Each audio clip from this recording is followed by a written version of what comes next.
Olá, meus irmãos, a paz do Senhor a todos, Deus abençoe a sua vida. Hoje, o último dia do nosso estudo bíblico, mais uma vez chegamos até aqui, uma honra, que Deus continue falando aos nossos corações. Semana que vem temos mais, o pastor Robson também estará trazendo uma palavra do Senhor para a tua vida através desse estudo. E essa semana nós terminamos aqui nesse dia com nossos corações repleto de felicidade, cheio de esperança, cheio de amor e querendo realmente que essa palavra seja praticada. Hoje eu quero trazer aí um resumo para você de tudo aquilo que nós conversamos ao longo dessa semana, desde segunda-feira, e que você possa também estar reverberando essa mensagem. Como, pastor? Você pode estar compartilhando, você pode estar falando para outras pessoas, olha, assiste lá o estudo bíblico lá com a gente. Você pode juntar a sua família em casa e você pode, ao invés de assistir sozinho no seu celular, botar na televisão para todo mundo assistir junto, tira o fone, deixa todo mundo ouvir, sabe, irmãos? É dessa forma que muitas vezes nós podemos propagar o evangelho e às vezes estamos deixando de fazer, porque estamos vivendo muito no nosso mundo, no nosso mundinho, e isso tem atrapalhado um pouco o nosso desenvolvimento na expansão do evangelho. Amém? Na expansão do evangelho através de nós, tá? Porque Deus vai continuar expandindo o evangelho dele, porque, como eu sempre digo, ele não precisa da gente, ele apenas conta conosco, mas que nós possamos participar dessa obra tão maravilhosa, porque é um privilégio para nós participarmos. O texto aqui, ao longo desse tempo, ele vai mostrar que depois de 14 anos, o apóstolo Paulo, junto com Barnabé e Tito, ele vai para Jerusalém. Vai para Jerusalém por quê? Porque ele está obedecendo. E eu falei aqui no primeiro dia a importância de obedecer a palavra de Deus. Ele disse que ele obedeceu uma revelação do Senhor, de que ele deveria ir àquele lugar e discutir aquelas questões extremamente importantes da época. Era o tempo certo, era o lugar certo, eram as pessoas certas e deveria realmente acontecer.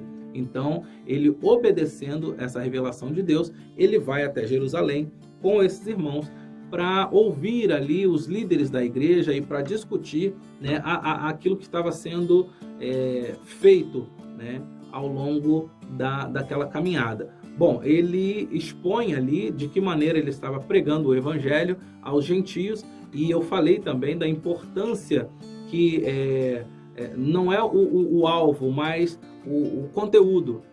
Porque o conteúdo, irmãos, ele precisa ser o mesmo, independente do alvo. Se eu vou pregar os gentios, se eu vou pregar os judeus, se eu vou pregar os samaritanos, eu estou pregando para alvos diferentes. Porém, o evangelho ele não pode ser mudado, Porém, a essência daquilo que eu prego, a mensagem, ela precisa ser uma só. Talvez eu mude as estratégias, talvez eu mude a forma, mas não o conteúdo. Não posso mudar a essência do evangelho. Então, observa, meus irmãos, que quando Paulo ele fala, olha, me fiz de pobre para ganhar os pobres, fraco para ganhar os fracos, me fiz tantas coisas para ganhar tantas pessoas, o que ele estava usando ali era estratégias. Uma das estratégias que ele usou, e ele fala aqui nesse texto, é que ele pegou pessoas influentes de cada localidade. Então ele pegava pessoas influentes que poderiam influenciar outras pessoas a conhecer o evangelho. E isso trazia, logicamente, uma responsabilidade muito grande, porque ele estava lidando com pessoas que eram pessoas, por serem pessoas influentes, eram pessoas também que tinham uma espécie de poder, uma espécie de notoriedade naquele lugar. Então Paulo precisava lidar com essas pessoas, e ele aprendeu com isso. De que maneira? Porque ele já vinha de uma classe social abastada, ele vinha de uma classe social muito, muito bem estruturada, fazendo com que ele tivesse exatamente acesso a essas pessoas, a esse tipo de gente que facilitava ali a expansão do evangelho naqueles lugares. Então, Paulo ele usou essa estratégia.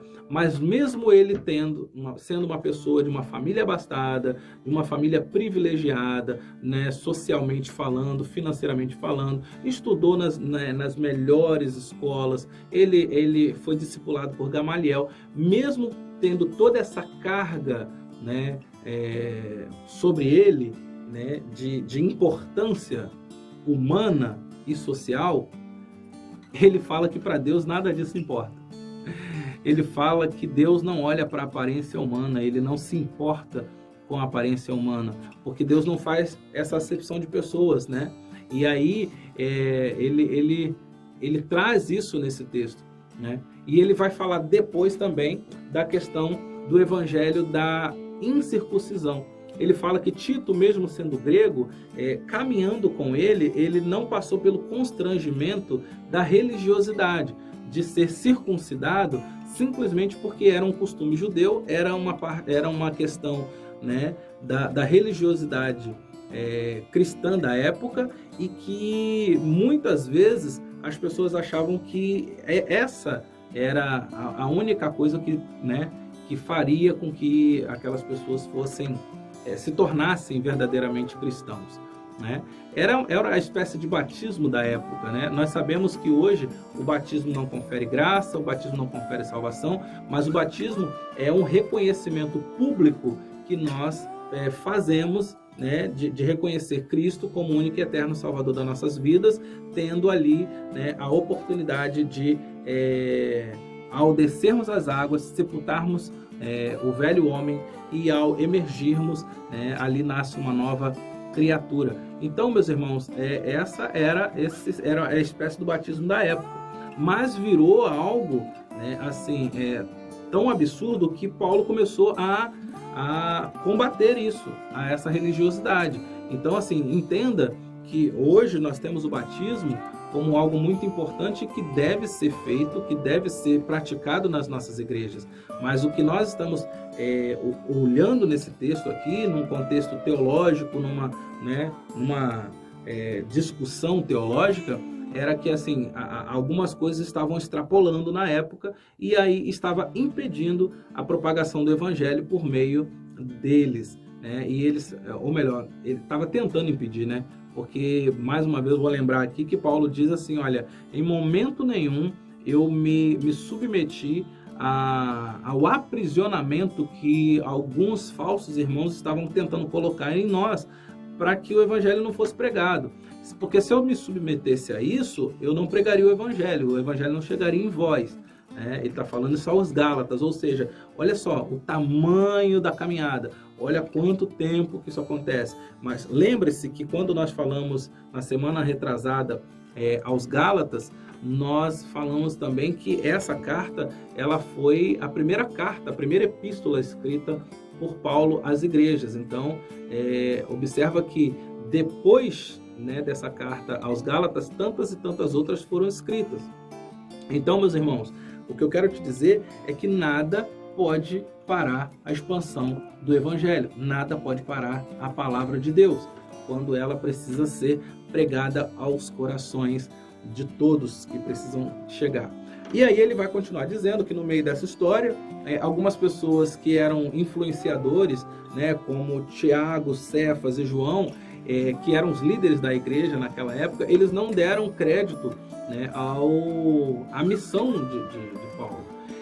E que isso era uma frustração para eles. Mas, assim, por uma surpresa, uma grata surpresa, Paulo, quando eles enxergam em Paulo, né, a graça de Deus, né, e que o evangelho da incircuncisão, ou seja, o evangelho que Paulo pregava, que não era aos judeus e que também não trazia o peso dessa religiosidade sobre as pessoas que recebiam o evangelho na época,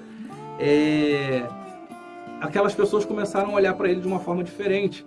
Eles reconheceram o chamado, reconheceram a missão, reconheceram o apostolado e fizeram um acordo maravilhoso. Qual foi esse acordo? Olha só, vocês então podem continuar pregando aos gentios, nós vamos continuar pregando aos judeus e vamos fazer o nosso melhor. né? Agora, eu só quero dizer uma coisa, e aí eles só trazem uma recomendação.